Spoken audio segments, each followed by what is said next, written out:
Hello viewers, இன்னைக்கு நம்ம பார்க்க போறது ஒன் பீஸ் எபிசோட் 870 பார்ட் 2.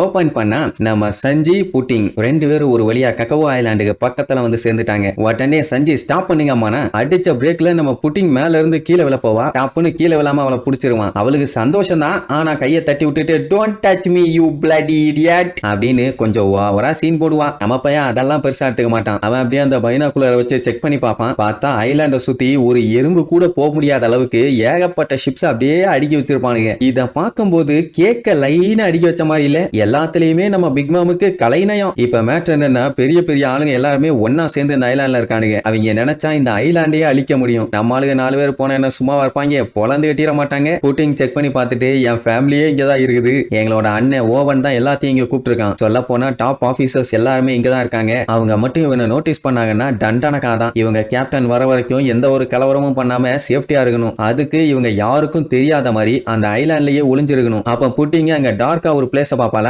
அந்த இடத்துக்கு யாருக்கும் தெரியாம கார்பெட் கிட்ட போக சொல்லுவா, அதாவது ராபியன் கிட்ட. சரி, அப்படி போகணும்னா இவங்க சி லெவல்ல அப்படியே டவுன்ல தான் போகணும். அப்பதான் யாருக்கும் தெரிய மாட்டாங்க. அண்ட் படுத்துக்குங்க, அப்பதான் நோட்டீஸ் பண்ண மாட்டாங்கன்னு உடனே சரின்ட்டு படுத்துக்குவாங்க. இப்படி இருக்கும்போது கீழே விழுகிறதுக்கு வாய்ப்பு இருக்குது. அதனால அந்த ஜெல்லி பிடிச்சிக்கும். ஆனாலும் அவளுக்கு சஞ்சியோட கையை பிடிச்சிக்கணும்னு ஆசை. அப்படியே புடிய போவா. கட்டனா பிரேக்க போட்டோன்னு பிடிச்சிருவா. சந்தோஷம் தான், ஆனா மத்தவங்க பார்த்தா இவளை தப்பா நினைப்பாங்கன்னு கவலைப்படுவாள். அதனால வேண்டான்னு கையை விட்டுருவான். உடனே அந்த பக்கமா உருண்டு போய் ஃபீல் பண்ணுவா. அது வெளியே தெரியக்கூடாதுல்ல, அதனால வில்லத்தனமா பேசிட்டு இருப்பான். இப்படி இவங்க டிராவல் பண்ணும்போது அந்த பீஸ் கீப்பர்ஸ் எல்லாம் பார்த்திருப்பாங்க. ஜஸ்ட் மிஸ் அந்த கார்பெட் நல்லா வேகமா பறந்து போனதுனால நோட் பண்ண முடியல. ஏதோ ஒன்னு போச்சுன்னு தெரியும், என்னன்னு தெரியல. அட ஏதாச்சும் காக்கா குருவியா இருக்குன்னு விட்டுருவாங்கன்னு வைங்க. அப்படியே கட் பண்ணி மிரர் வேர்ல்டுல காட்டுறாங்க. லூஃபியை பிடிச்சி தரையா வச்சு ஒரே அடி அடிச்சான்ல, அடிச்ச அடியில பாத்தீங்கன்னா அந்த இடத்துல ஒரு பெரிய பள்ளத்தாக்கு. மனுஷ மாதிரி அடிச்சிருக்கான் மானங்கட்ட பையன். அடிச்சிட்டான்ல, இனி பில்டப் பண்ணாம இருப்பானா? நீ என் ஃபியூச்சரை பாத்தீங்கன்னா நான் அதுக்கு முன்னாடி ஃபியூச்சரை பாப்போம்ல. ஏன்னா நான் உன்னை விட பயங்கர பவர்ஃபுல்லான ஆளு, ஸ்ட்ராங்கான ஆளு. என்கிட்ட எல்லாம் உன் பாச்சா செல்லுபடி ஆகாது கண்ணா,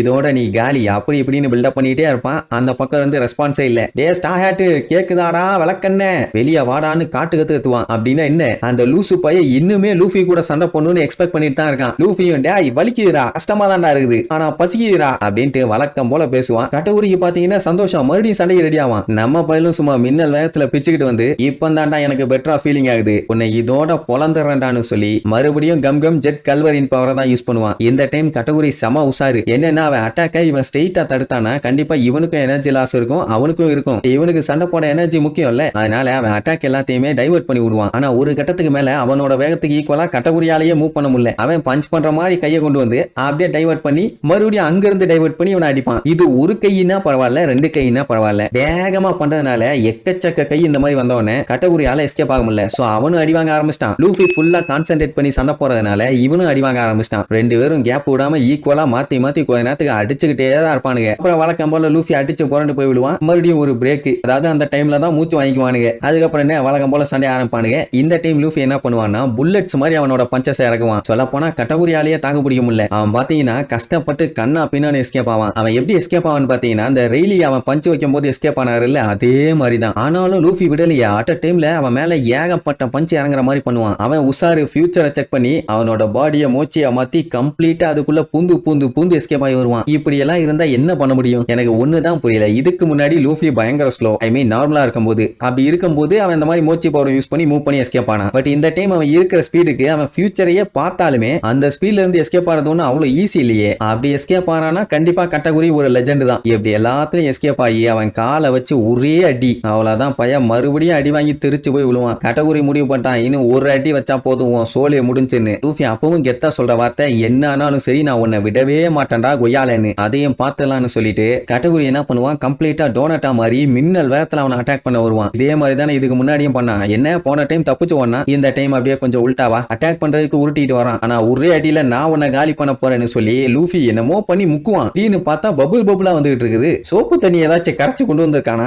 அப்படியே இந்த சீன்ல இங்க கட் பண்ணி சபாடி ஆர்கிபெலகோல இருக்க ஷக்கி பாரை காட்டுறாங்க. ஏன்னா இப்ப அங்கதான் ரெய்லி இருக்காரு. ஷக்கிக்கு நம்ம லூஃபியை நினைச்சு கொஞ்சம் கவலை. ஏன்னா இதுக்கப்புறம் அவன் மோத போற ஆளுங்க எல்லாருமே எல்லாருமே பெரிய பெரிய லெஜண்டுங்க, அவனுக்கு ஏதாச்சும் ஆயிருமோன்னு. அதுக்காண்டி ரெய்லி இருந்துட்டு அதெல்லாம் ஒண்ணும் ஆகாது, அவன் மாசு லூசுன்னு எல்லாம் பில்டப் பண்ணல, எனக்கு எதுவும் தெரியாதுன்னு இருவாரு. ஏன்னா அவரோட பங்குக்கு என்ன பண்ண முடியுமோ அதை பண்ணிட்டாரு. இதுக்கப்புறம் பொழைக்கிறதும் பொழைக்காம போறதும் அவனோட திறமை, நான் ஒண்ணும் பண்ண முடியாதுன்னு இருவாரு. இப்படித்தான் சொல்லுவாரு. ஆனா அவருக்கு தெரியும் லூஃபியால என்ன பண்ண முடியும், அவன் எந்த அளவுக்கு கேப்பபிளான ஆளுன்னு. ஆனா வெளியே மட்டும் சொல்ல மாட்டாரு. மேல வா லூஃபி, உன்னால முடியும்னு மனசுக்குள்ள நினைச்சிட்டு இருப்பாரு. அங்க அவன் மின்னல் வேகத்துல உருண்டு வந்தான்ல, மறுபடியும் அந்த கிறுக்கு பையன் என்ன பண்ணுவான்னா, வந்த வேகத்துல அவன் கைய பழையபடி உருண்டையா மாத்தி அதுல ஸ்பைக்ஸ் வர வச்சு லூஃபிய மறுபடியும் அடிக்க வருவான். அதான் லாஸ்ட் டைம் மேல இருந்து கீழே தூக்கி அடிச்சானே, அதே அட்டாக் யூஸ் பண்ணலான்னு. ஆனா லூஃபி இந்த டைம் கிங் கோப்ரான்னு சொல்லிட்டு ஒரு பஞ்ச் வைப்பான். அந்த டைம் பாத்தீங்கன்னா அவன் கையை கோப்ராவாவே மாறிடும். இந்த அட்டாக்க கட்டகுரி தவிர்த்து இருந்திருக்கலாம். ஏன்னா அவனும் அவன்கிட்ட இருக்க மொத்த எனர்ஜி யூஸ் பண்றான், இவனும் அவன்கிட்ட இருக்க மொத்த எனர்ஜி யூஸ் பண்றான். இந்த டைம் கட்டகுரி அந்த அட்டாக்ல எஸ்கேப் ஆயிட்டானா கூட அடுத்த டைமுங்கும் போது எனர்ஜி இருக்காது.